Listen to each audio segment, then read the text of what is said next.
Madam. Rohan Rohan তোমার সাথে এত বড় একটা দুর্ঘটনা ঘটে গেল, তাতে আমরা ভীষণ দুঃখিত। রোহনকে যারা খুন করেছে তাদের আমি শাস্তি চাই স্যার। আমি তদন্ত চালিয়ে যাচ্ছি, তুমি এখন 1 মাস বাড়িতে রেস্ট করো সাথে। না স্যার, আমি খুঁজে বের করবো জানোয়ারদেরকে যারা আমার স্বামীকে খুন করেছে।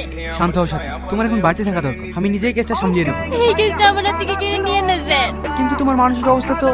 প্লিজ স্যার, আমাকে ইনভেস্টিগেশন করতে দিন। ঠিক আছে, তুমি যা ভালো মনে করো, কিন্তু আমিও তোমার সঙ্গে থাকবো। কেন খুন করেছি বল, বল কেন খুন করেছি?